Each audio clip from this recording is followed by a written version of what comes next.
Bab 325 Menyelamatkan Istana Arsaya 1. Katakan saja di sini, kata Devan dengan tenang. Tidak, aku ingin berbicara denganmu sendirian. Safi dengan keras kepala menggelengkan kepalanya. Awalnya, Devan tidak mempedulikan Safi, tapi setelah melihat penampilan Safi yang menyedihkan, dia tetap menyetujuinya. Lagi pula, meski murid Istana Arsaya sudah mati, tapi nasibnya sedikit lebih baik dari murid Istana Nirmala. Sebab, hidup mereka bahkan lebih buruk daripada mati. Safi membawa Devan ke sebuah kamar di Istana Nirmala. Begitu Devan masuk, Safi memeluknya dan menempelkan wajahnya langsung ke tubuhnya. Devan segera melepaskan diri dari pelukan Safi. Dia mengerutkan kening dan berkata, "Safi, apa kamu gila?" "Aku tidak gila, Devan, ambillah kekuatanku dan bantu aku membalas dendam." Safi kembali memeluk Devan. Devan mendorongnya menjauh lagi dan berkata, "Kamu tidak harus begini, jangan khawatir, aku tidak akan membiarkan siapapun dari aliansi bela diri pergi." "Tidak, Devan, mungkin aliansi bela diri di masa lalu tidak menakutkan untukmu, tapi sekarang berbeda." Safi tampak sangat sedih. Mengenai kekuatan Devan, Safi tahu sampai ketika Devan membunuh perwakilan klan Thunder.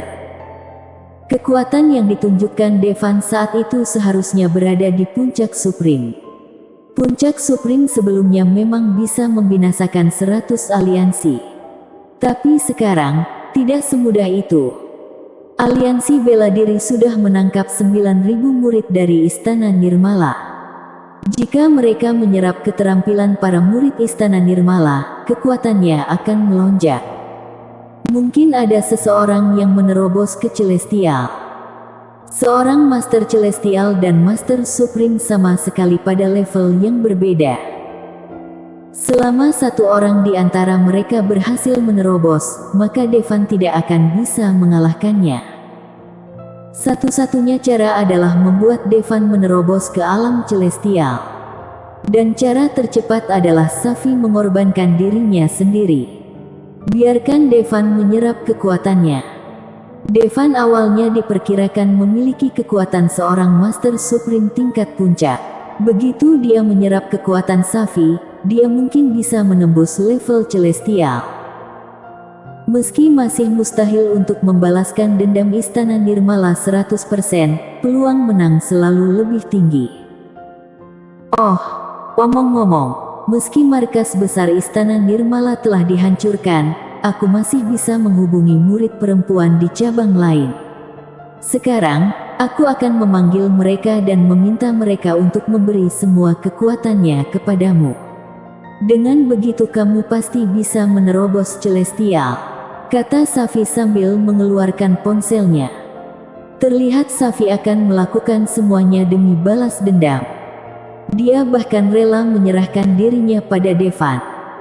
Selain itu, dia juga ingin memberi kekuatan para murid yang tersebar di luar Istana Nirmala kepada Devan.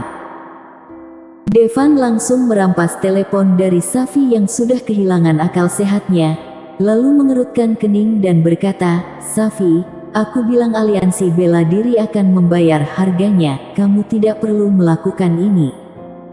Tapi kalau tidak, bagaimana kamu bisa melawan mereka? Mereka adalah aliansi berisi 100 sekte." Safi menitikkan air mata. "Mereka hanya aliansi bela diri dan bukan siapa-siapa. Sekarang, kita pergi selamatkan mereka dulu." Devan mengembalikan telepon ke Safi dan kemudian meninggalkan ruangan. Melihat Devan pergi tanpa ragu-ragu, Safi kembali tercengang. Devan sebenarnya menolak tawarannya, menolak kecantikannya, menolak manfaat yang bisa dia berikan padanya. Bukankah dia ingin menjadi seorang Celestial? Ini adalah kesempatan sekali seumur hidup. Ketua Istana Nirmala sendiri yang mengajukan diri. Inilah yang diimpikan semua pria. Terlebih lagi, Safi akan meminta murid perempuan dari Istana Nirmala untuk memberikan kekuatannya kepada Devan. Itu secara instan dapat meningkatkan kekuatan Devan berkali-kali lipat. Bisa dibilang selama pinggang Devan kuat, dia pasti bisa menjadi seorang celestial dalam waktu yang sangat singkat. Harus dikatakan bahwa saat ini Safi sebenarnya sedikit iri pada Arsaya. Karena Devan sangat berbeda dengan pria yang pernah dia temui sebelumnya. Setiap pria yang ditemui Safi sebelumnya sangat baik padanya. Bahkan meminum air pencuci kakinya pun mereka mau. Tapi dia tahu bahwa orang-orang itu hanya menginginkan kecantikannya atau kekuatannya. Hanya Devan yang menolak keduanya. Tapi ia bahkan rela kehilangan kekuatannya demi Arsaya. Sekarang mereka tahu di mana orang-orang Istana Arsaya ditahan, maka urusan selanjutnya akan lebih mudah. Devan membawa gadis-gadis itu dan langsung berangkat ke Gunung Sagarmata. Ada ratusan wanita yang dipenjara di gua besar tersebut. Penampilan para wanita ini luar biasa. Wow, wanita-wanita ini cantik sekali. Ada beberapa penjaga di pintu masuk gua. Mereka telah menjaga wanita-wanita ini selama berhari-hari. Perasaan hanya bisa menonton tapi tidak menikmati membuat mereka sangat frustrasi. Bagaimana kalau kita mengeluarkan beberapa wanita, mau? Kata salah satu penjaga. Gila, apa kamu lupa siapa mereka? Mereka semua perempuan Istana Arsaya. Apa kamu tidak takut tenagamu dikuras? Kata pengawal lainnya. Jika dia tidak takut tentang hal ini, mereka pasti sudah melakukannya sejak lama. Mungkin gadis itu menipu kita. Seni bela diri mereka semuanya tersegel sekarang. Mana mungkin mereka bisa menyerap keterampilan kita? Benar, lagi pula, cara untuk bersenang-senang tidak hanya satu. Bangsat, benar juga, aku tidak tahan lagi. Meski tenagaku habis, aku tetap ingin bersenang-senang dengan gadis-gadis ini. Beberapa penjaga memandangi wanita cantik dari Istana Arsaya dan akhirnya tidak tahan lagi. Meskipun dari waktu ke waktu, wanita dari Istana Nirmala dikirim ke sini. Tapi wanita-wanita Istana Nirmala yang dikirim ke sini telah lama disiksa hingga tidak seperti manusia lagi. Mereka sangat tidak tertarik. Sebaliknya, para wanita Istana Arsaya semuanya sangat menawan. Karena mereka sudah berlatih mantra hati giok, meskipun tidak menggunakan keterampilan pesona, mereka masih bisa merayu para penjaga. Hei kalian berdua, pergi dan jaga bagian di luar. Kita masuk untuk bersenang-senang, kalau kita sudah selesai bersenang-senang, kalian baru masuk. Para penjaga meninggalkan dua orang di luar gua untuk berjaga-jaga. Beberapa penjaga lainnya membuka pintu besi di depan gua dan masuk. Melihat ada yang datang, para wanita Istana Arsaya mengira akan ada wanita Istana Nirmala yang masuk lagi. Namun kali ini, mereka hanya melihat penjaga dan tidak ada seorang pun dari Istana Nirmala. Para penjaga memandangi para wanita di Istana Arsaya. Tampaknya sedang memilih mangsa. Pertama, matanya tertuju pada Rosa, Maylin, Linda dan tetua lainnya. Penampilan mereka adalah yang paling menonjol di antara semua wanita. Bagaimanapun, mereka adalah tetua, tingkat pelatihan mantra hati gioknya cukup tinggi. Daya tarik yang mereka pancarkan tidak dapat dibandingkan dengan murid Istana Arsaya pada umumnya.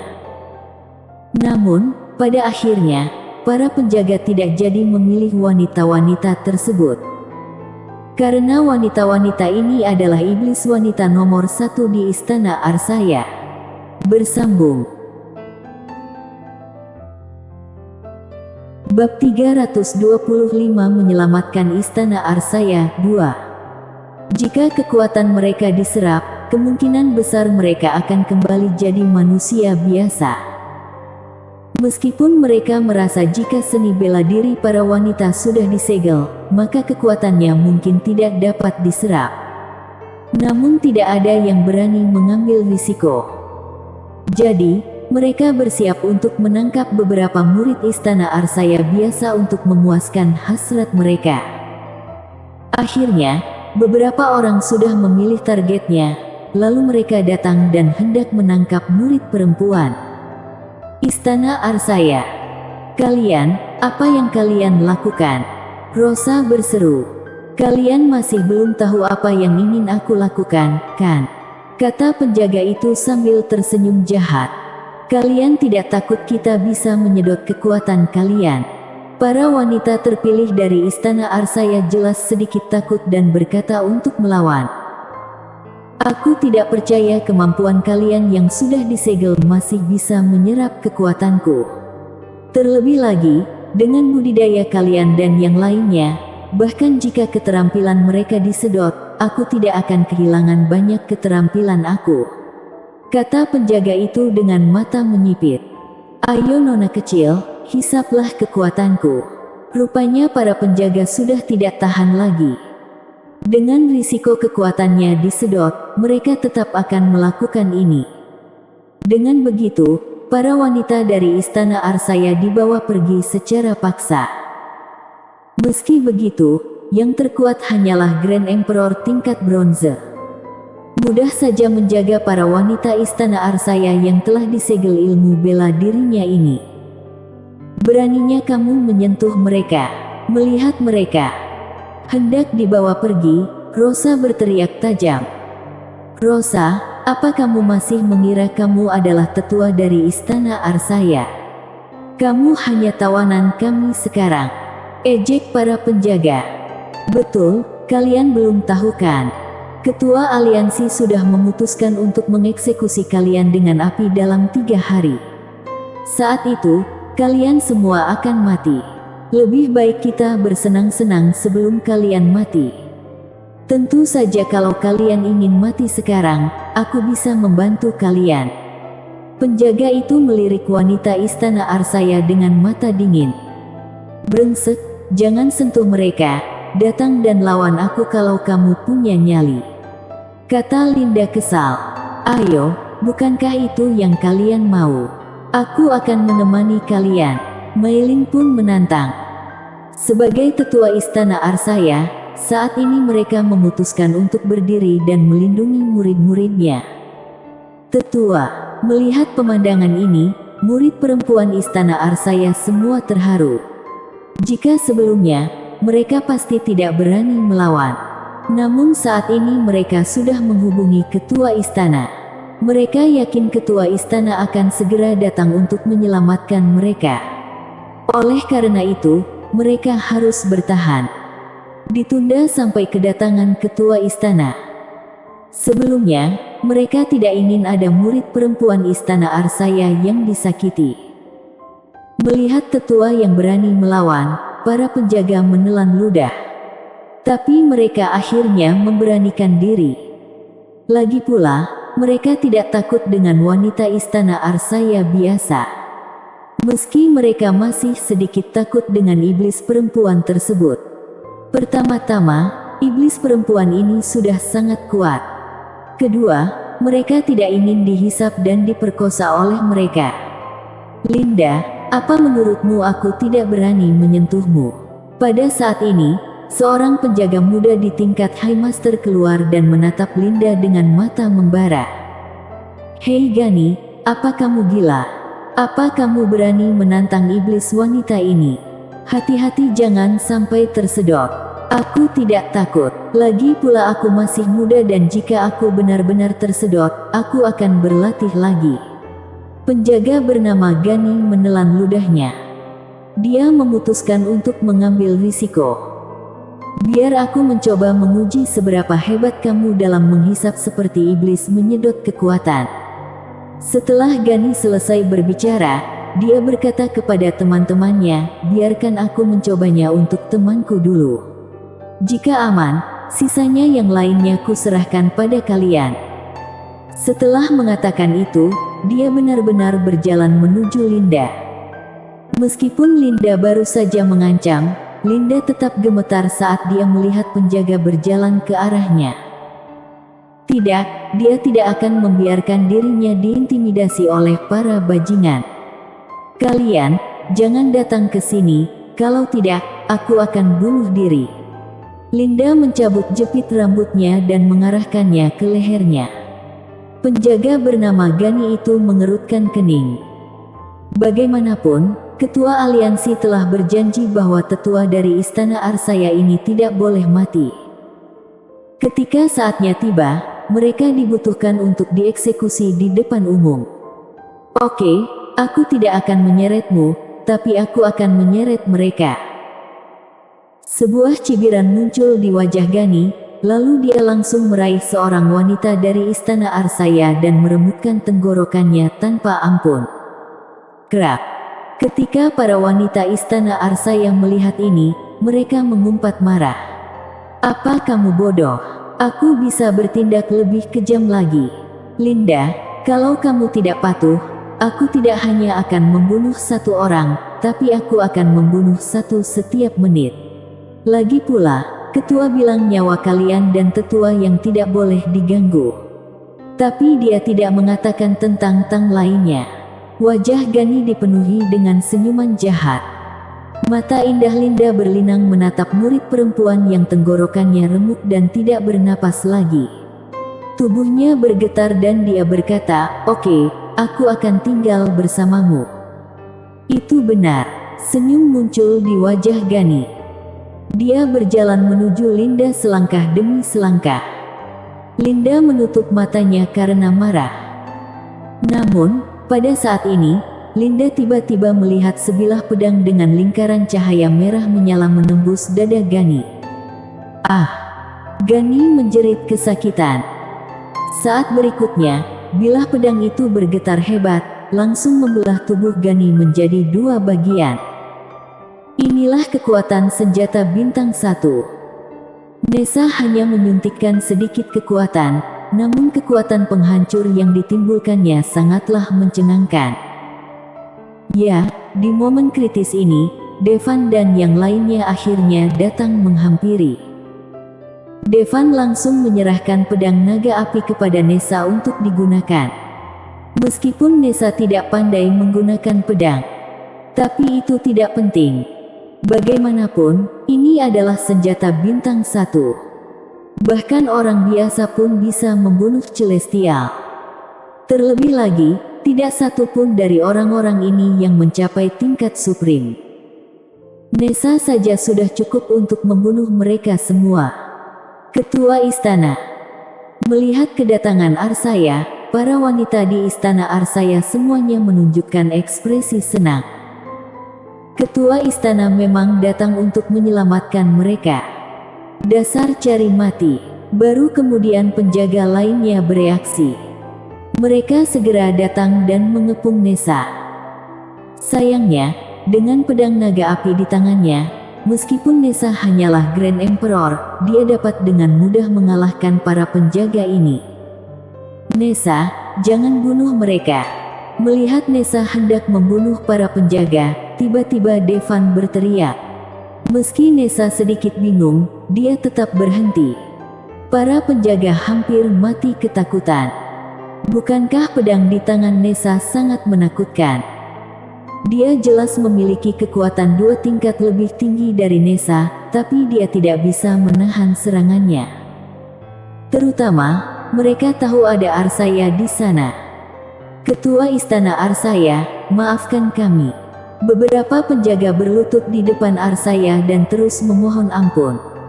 Ketua Istana, bunuh binatang buas ini, kata Linda setelah melihat mereka muncul. Ketua Istana, binatang buas ini sangat tidak berperasaan sehingga mereka tidak pantas hidup.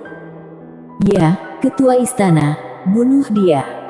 Cepat lepaskan segel kekuatan kita, biarkan kita membunuh mereka dengan tangan kita sendiri. Para wanita Istana Arsaya tidak bisa lagi mengendalikan niat membunuh di tubuh mereka. Mereka ingin segera memotong penjaga ini menjadi beberapa bagian. Namun, Devan berkata, mereka tidak bisa mati sekarang. Bersambung.